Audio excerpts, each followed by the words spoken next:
ये सरकार के अधिकारी जो बड़े बड़े महलों में रहते हैं, जिनको दया भाव नहीं है, इन गरीब जिनके माँ बाप इनको पढ़ा रहे हैं, कैसे ये बच्चे हर साल जो सोचते हैं कहीं पदों पर पहुंच जाएं, पदों पर पहुंचने के बजाय ये दुबुद पार्क में बैठे हुए मिलते हैं, आंदोलन करते हैं, बेचारे मायूस होकर हर साल घर चले जाते हैं। इस बार तुम्हें नहीं छोड़ना। तुमसे एक कहना है मेरा माननीय मुख्यमंत्री जी से निवेदन है, मुझे एक बात का जवाब दे दो। उन्होंने कल ही 2-4 अधिकारियों को निलंबित किया, एक को ये किया, एक को वो किया ना, पत्रकार महोदय किया ना। अब जब आपने किया तो इसका मतलब कहीं ना कहीं लीकेज हुई है। लीकेज को भौतिक रूप से भरने के लिए तो ये है, और बाकी अगर वास्तव में जब आपने उनको निलंबित किया तो यानी कि आपके यहाँ चोरी हुई है पेपर की। जब चोरी हुई है तो आपको सीबीआई जांच में करने में क्या दिक्कत क्या है?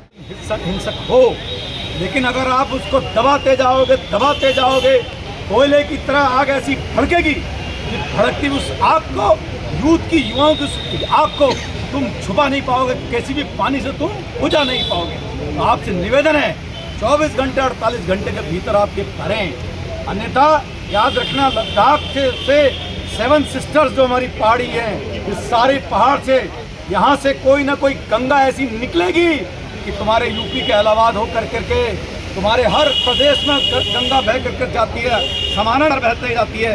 ये आग जो यहाँ से लगेगी बहती बहती पूरे देश के अंदर फैल जाएगी। प्रयास कर रहे हैं, ये लगातार हम देख रहे हैं। आज भी ये व्यक्तिगत ज्ञापन क्यों देने पड़े?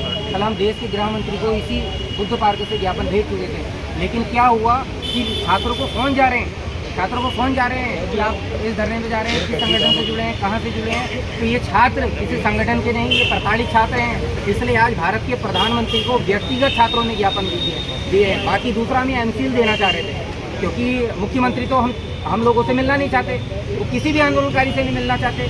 तो जब वो छात्रों से नहीं मिलना चाह रहे तो हमारे पास कोई ऑप्शन नहीं रह जाता है प्रशासनिक अधिकारियों के अलावा। तो हमने प्रयास किया कि ये ज्ञापन के साथ एमसील भी चले जाए, जो प्रधानमंत्री कार्यालय पहले पहुंचे और उसके बाद हमारे भारत के प्रधानमंत्री इस राज्य के मुख्यमंत्री को एमसील भिजवाएं, ताकि पेपर लीक होना बंद हो।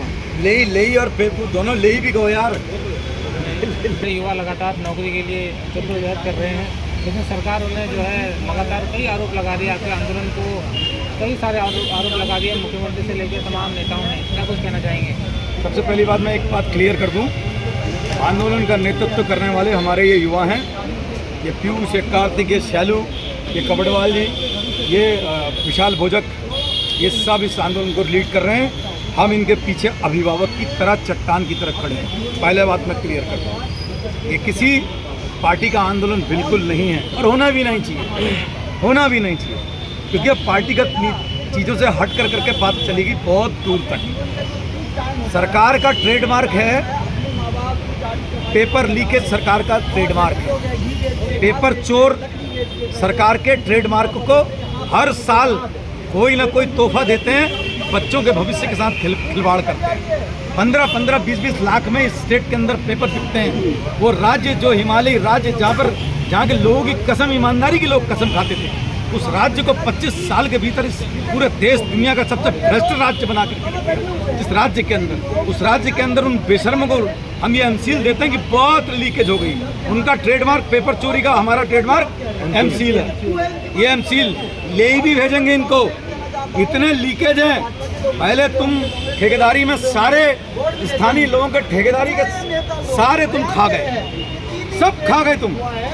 सारे ठेकेदार बाहर ला के तुमने यहाँ कर दिया, पूरी बेरोजगार बना दिया पूरी जनता। अब रही इनकी नौकरी की बात, हर साल तुम बेशर्मों की तरह तुम्हारे नए नए हाकिम पैदा हो जाते हैं, और नए नए हाकिम पैदा होकर करके उनके हाकिम तो तुम हो, हाकिम पैदा हो जाते हैं, उन्हें 1-2-4 महीने, 5 महीने, 6 महीने के बाद छूट जाते हैं, फिर अपने नए धंधे में निकल आते हैं। तो आप जब ऐसी स्थिति पे आ गए, तुमने खत्म करके रख दिया इस राज्य को, जो राज्य कसम खाते थे जहाँ लोग देश दुनिया में। आज राज्य के लोगों की ये स्थिति बन गई कि पेपर चोरी, भ्रष्टाचार उसका अड्डा बन करके राज्य लड़ेंगे लास्ट तक। ये युवाओं की इनके पीछे खड़े हैं हम, और प्रशासन के अधिकारियों से मेरा कहना है, बात में लोगों के घरों में बुलडोजर चलाते थे ना, आओ बुलडोजर इनके घर पे, इनको चोरी करी है। कोई आदमी 10 लाख 15 लाख की चोरी करता है, इन्होंने तो 20-50 लाख लोगों के बच्चों को भविष्य चोरी कर दिया।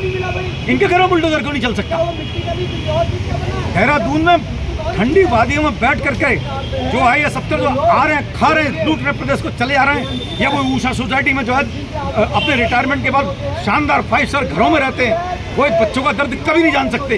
एक पोस्टर मैं दिखाता हूँ, क्या पोस्टर है हमारे पहाड़ का, यह है, ये देखो, ये है पोस्टर, ये हकीकत है, इस राज्य का हकीकत है। मैं तेरे लिए खेतों में खड़ी हूँ और बेटा कहता है माँ मैं तेरे सपनों को लेकर बुद्ध पार्क में खड़ा हूँ। हर साल रोज पेपर लीक हो रहा है। बेशर्मों को अगर जरा सी भी शर्म, मेरा माननीय मुख्यमंत्री जी से निवेदन है आपके माध्यम से, अगर आपको वास्तव में लगता है आपने कल 3-4 लोगों को निलंबित किया, इस मतलब जाहिर है ना आप मानते हैं कि चोरी हुई। अरे जब आप मानते हैं चोरी हुई और आप जानते हैं कि सब कुछ ठीक है, CBI जांच करा दो, पेपर दोबारा करा दो, हम उठ कर चले जाएंगे घर पे। लेकिन बात यह है अगर आपकी बात में अगर ईमानदारी है तब, जब आपकी बात में ईमानदारी नहीं है तो ये परिस्थिति पैदा हो रही है। और परिस्थिति धीरे धीरे कर करके 7 सिस्टर से वहाँ जो हिमालयी राज्य जो हमारा वहाँ से शुरू हुआ है, क्या नाम कहता है आपका, लद्दाख से, लेह लद्दाख से शुरू हुआ है, हिमाचल से, वो उत्तराखंड से होते हुए इस पवित्र गंगा से होते हुए पूरे देश में जहाँ जहाँ गंगा जाती है वहाँ फैलेगा। ये याद रखना, ये बिग जल आंदोलन बनेगा अगर तुम बहुत जल्दी इसमें निर्णय ले लेते हो। मैं किसी हिंसा का समर्थक नहीं हूँ, लेकिन आप बाध्य करोगे इन युवाओं को जिनके भविष्य आपने लूट लिया, याद रखना कभी भी तुम कोई जीवन छोड़ेंगे नहीं। तुम ऐसे कगार में बैठे हो, तुम ऐसी आग में झुलसने जा रहे हो जो आग कोयले की धीरे धीरे जल रही है और भपकेगी तो किसी पानी से भी तुम उसे नहीं पाओगे। पढ़े लिखों का स्टेट है, यहाँ लोग पढ़ते हैं, पढ़ लिख करके आजीविका चलाते हैं पूरी जीवन भर, 1 पीढ़ी 4 पीढ़ी 5 पीढ़ी 6 पीढ़ी आजीविका ही पढ़ाई से चलाती है। उनको बता रहे हो कि CBI जांच हो जाएगी तो ऐसा होगा वैसा होगा। क्या तमाशा यार, ये तमाशा बंद करो, इधर उधर की बात करना बंद करो, अब CBI जांच कराओ और दोबारा पेपर कराओ। वो बच्चा बैठा हुआ 24 घंटे से, वो हमारा कोरंगा, हमारा छोटा भाई, ये सब है, ये आंदोलन करता है। ये वो पीढ़ी है जो धीरे धीरे आंदोलन में तप रही है, जिन्हें कहीं ना कहीं हमारे साथ बहुत आंदोलन में पूरे सारे बच्चे रहे हैं, मेरे साथ खुद रहे हैं ये बच्चे हर आंदोलन में। ये धीरे धीरे सीख रहे हैं, धीरे धीरे जमा करने पड़े, धीरे धीरे जिस दिन ग्राउंड बनना शुरू होगा आग लगेगी, ध्यान रखना। इधर उधर की बात मत करो, CBI जांच कराओ, पेपर दोबारा कराओ, अपनी चीज़ को आप छुपाना बंद करो। खोला होता है खोले की तरह आ गए, याद रखना, झुलसा देगी तुम्हें।